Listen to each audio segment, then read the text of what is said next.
শুভ সন্ধ্যা। পড়ছি আজকের দ্বিতীয় পাতার খবর। আজকের সংবাদ শিলচর, মঙ্গলবার 21 জানুয়ারি 2025।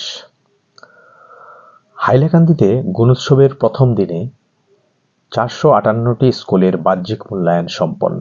গুণোৎসব ঘিরে গাগলাছড়া ক্লাস্টারেও উৎসবমুখর পরিবেশ। টালবাহানা বরদাস্ত নয়, জনগণের সমস্যা দূর করতে পুরসভাকে নির্দেশ মন্ত্রী কৃষ্ণেন্দুর। মুখ্যমন্ত্রীর জন্য নিযুক্তি হচ্ছে 100% স্বচ্ছ, বললেন পূর্তমন্ত্রী। পঞ্চায়েত ডিলিমিটেশন, বুধবার থেকে আমরণ অনশনের ডাক কৃষক মুক্তির। বিজেপি গদিতে থাকায় প্রত্যন্ত গ্রামেও সড়ক, সেতু, পানীয় জল প্রকল্প হচ্ছে, বললেন বিজয়। উন্নয়ন সবার সহযোগিতা চান বিধায়ক। শাহবাদ বাজার ও ঘাড়মুড়ায় ব্যাংকের শাখা খোলার জন্য ডিসিকে আর্জি বিধায়ক সুজামের। কাল থেকে কাটলিছড়ায় ঠাকুর অনুকূলচন্দ্রের জেলাভিত্তিক মহামহোৎসব।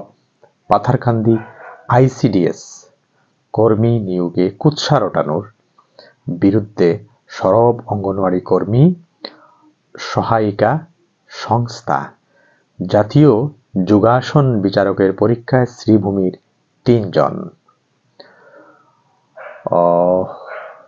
স্বাধীনতা আন্দোলনের সশস্ত্র বিপ্লবে নেতৃত্ব দিয়েছে বরাক। বিভিন্ন দাবিতে মুখ্যমন্ত্রীকে স্মারকপত্র। হাইলাকান্দিতে ভাষিক সংখ্যালঘুদের মধ্যে ই-রিকশা বণ্টন।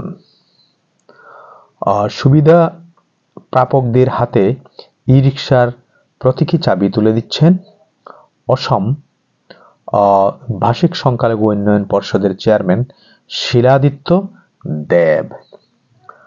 হাইলাকান্দি সরস্বতী বিদ্যা নিকেতনে স্বাস্থ্যই সম্পদ দিবস সমর্পণ অনুষ্ঠান। পঞ্চায়েত ডিলিমিটেশন, বুধবার থেকে আমরণ অনশনের ডাক কৃষক মুক্তির। কেরলে প্রেমিককে খুনের অপরাধে মৃত্যুদণ্ড প্রেমিকার। যুদ্ধবিরতির শর্ত মেনে 471 দিন পর হামাস কবলমুক্ত 3 পণবন্দী। ঘরে ফিরলেন ইসরায়েলের জেলেবন্দী 90 প্যালেস্তাইনি। মুক্তিপ্রাপ্ত 3 ইসরায়েলিকে গিফট হ্যাম্পার হামাসের। দিল্লি বিধানসভায় আপের সঙ্গে জোট গড়তে চেয়েছিল কংগ্রেস। 1 ফেব্রুয়ারি থেকে বদলে যাচ্ছে পুরী মন্দিরে জগন্নাথ দর্শনের নিয়ম। গ্রিনল্যান্ড কিনতে $25 কোটি খরচ হতে পারে ট্রাম্পের, এই আশঙ্কা। 24 ঘন্টার মধ্যেই আমেরিকায় ফিরল টিকটক। অভিনেতার বাড়ি তা জানতই না হামলাকারী, সইফ কাণ্ডে দাবি অজিত পাওয়ারের। মুড়া কেলেঙ্কারি, সিদ্ধারামাইয়ার 300 কোটির সম্পত্তি বাজেয়াপ্ত করল ইডি। একাধিক গোমূত্রের মধ্যে একাধিক ঔষধ গুণ রয়েছে। আইআইটি মাদ্রাজের ডিরেক্টরের দাবিতে বিতর্ক।